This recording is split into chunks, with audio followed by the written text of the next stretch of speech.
The beginning of Sabaean culture is not agreed upon, and some historians have dated it as early as 13th century BC, whereas others, like Israel Finkelstein, have dated it to roughly 7th century.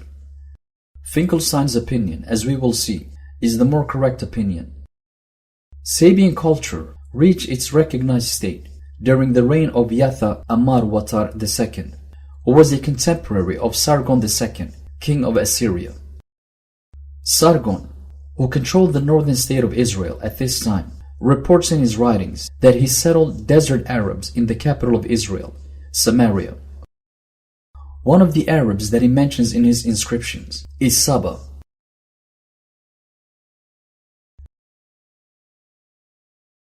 Another interesting detail in Sargon's writings is that he describes both Israel and Arabia as being located in a distant land, whereas Egypt, which is located even further away from Assyria than Palestine, is never described as being located in a far distant land from Assyria. The Sabaeans were settled in the territories of Israel as a tool of control of the annexed territories. In the Hebrew Bible, in 3 separate occasions, the Arabs as being one of the nations that either attacked or brought tribute to the kings of Israel in the decades preceding the Assyrian invasion. This is a clear indication that neighboring Arab countries were an active threat to Israel even before the Assyrian invasion. The Assyrians most likely took an advantage of an already active political and military threat to the northern state of Israel and used it to control and manipulate the Israelite population. The Bible also supports the Assyrian practice of bringing foreign people into the lands of Israel, and it lists the Babylonians and the Chaldeans as being among the nations brought into Israelite territory at the hands of the Assyrians. And they rejected his statutes and his covenant that he made with their fathers, and his testimonies which he testified against them. And they followed vanity, and became vain, and went after the heathen that were round about them, concerning whom the Lord had charged them that they should not do like them. And the king of Assyria brought men from Babylon, and from Cathar, and from Ava, and from Hamath, and from Sepharvaim, and placed them in the cities of Samaria instead of the children of Israel. And they possessed Samaria, and dwelt in the cities thereof. Monroe Hayes arrives at a similar conclusion in his book, where he suggests that the Sabaean presence in Ethiopia may have been the result of some sort of military or trading colonists living in some sort of symbiosis with the local Ethiopian population, perhaps under a specific treaty status. Hayes is right in attributing the presence of Sabaeans in Ethiopia to some special military treaty. That treaty was between the Assyrians and the Sabaeans, whom they settled in the territories of Israel to maintain control during the Hebrew captivity in Assyria. Using paleography, the study of dating the antiquity of a particular item by the antiquity of its inscription, scholars have put the arrival of the Sabaeans in Ethiopia to roughly 6th century BC. The Sabaeans remained in Ethiopia for roughly 100 years and were later driven out by the Hebrews after their return from the Babylonian captivity. This is also strengthened by archaeology. Only 4 Sabaean rulers of Dimot have been listed on the Sabaean kings list, which makes the Sabaean reign of Ethiopia only a few decades long. Or as Monroe Hayes put it, it seems that these inscriptional Sabaeans did not remain more than a century or so, or perhaps even only a few decades, as a separate identifiable people. Possibly their presence was connected to a contemporary efflorescence of Saba on the other side of the Red Sea. During the Sabaeans' relatively short stay in Israelite land, they learned many of the sciences and crafts that were developed by the Israelites of Ethiopia. Among these sciences were stonework, metallurgy, and writing. The Sabaeans learned these crafts only after being planted among the Israelites in Ethiopia, who were the founders and masters of all the sciences that would later be attributed to the Sabaeans, including writing and stone masonry. These sciences were maintained by the few remaining Hebrews of the southern kingdom of Judah. This would explain why these sciences appear in southern Arabia around the 6th and 5th century BC, roughly at the same time that the Sabaeans reigned in Ethiopia. It's during Yatha ibn Watar's reign in Saba that the Sabaeans began to work with stone masonry, starting with the construction of the Watar Dam in Yemen. Before Yatha's reign, no known architectural or engineering work took place in Yemen. The so-called Sabaean architecture of Ethiopia and Yemen is of Israelite origin and Israelite design, not Sabaean. The biblical sources, along with the archaeological evidence, tells us that the monuments of Ethiopia date back to roughly 9th or 10th century BC. It began in the time of King Solomon, with the chief architect Hiram Abif, whose knowledge of architecture revolutionized Israel and introduced a unique style of stone masonry to the Ethiopian highlands. This science not only influenced the neighboring Sabaeans, who centuries later learned this science and exported it to their home country, but also medieval European Christian architecture, which has its origin and development almost exclusively in ancient Israelite masonry, carried throughout the ages by different movements, mostly the stonemasons, later known as the Freemasons.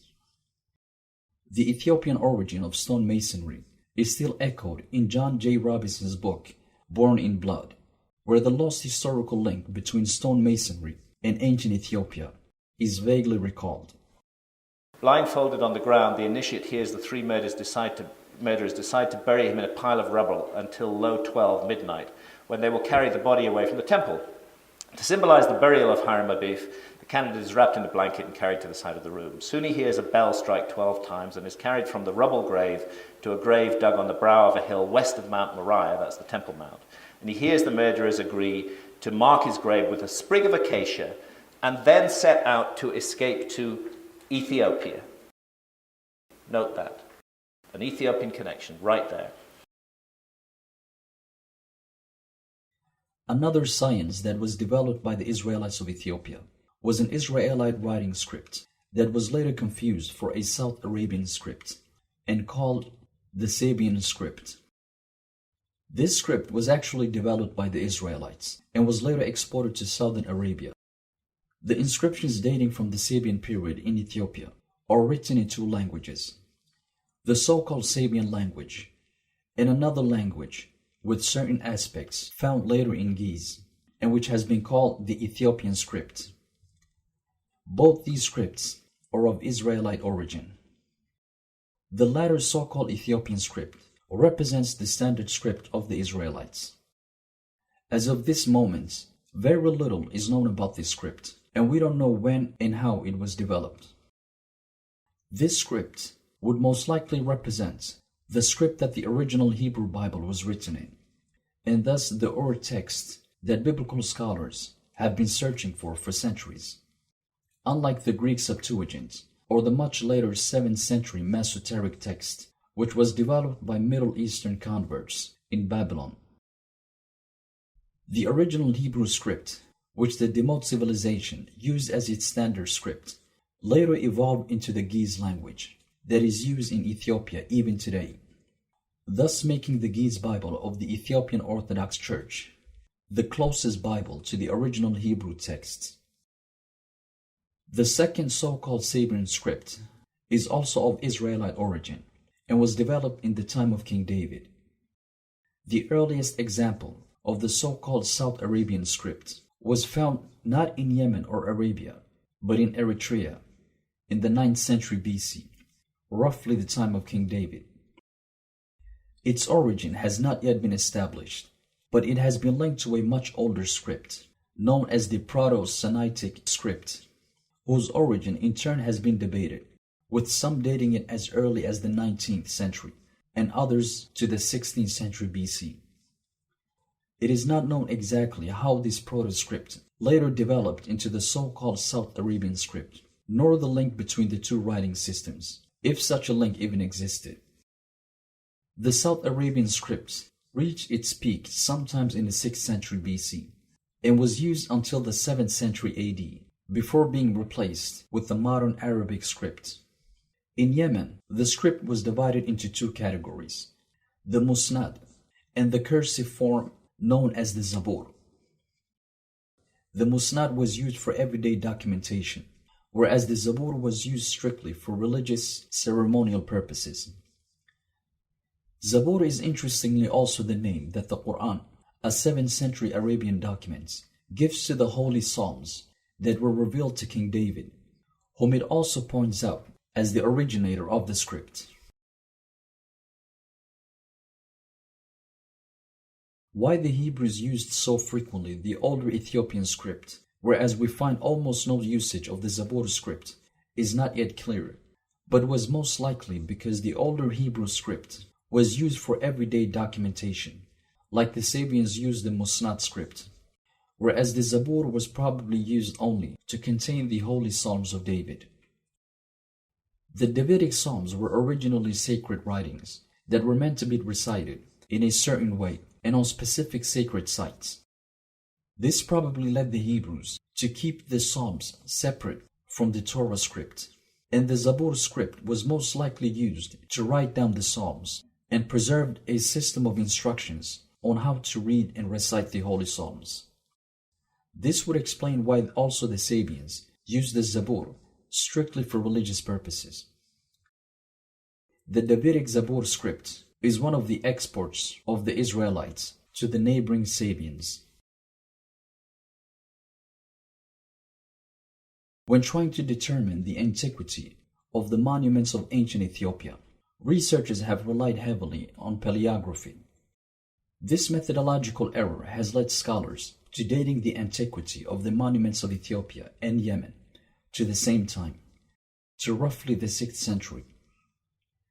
The simultaneous appearance of the so-called Sabaean inscriptions on both sides of the Red Sea does not testify to the monuments where these inscriptions were made also being of similar antiquity, but only to these inscriptions being made at roughly the same time and by the same people.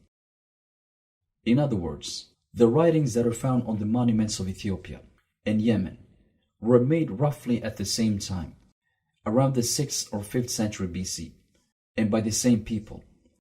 But the Ethiopian monuments on which these inscriptions are found are much older than the inscriptions themselves, and were already in place for centuries before these inscriptions were made. The so-called Sabaean inscriptions on the monuments of northern Ethiopia represent no more than the victory records of the invading South Arabians, who used this borrowed Israelite script to document their presence in Ethiopia during the Assyrian and Babylonian captivity.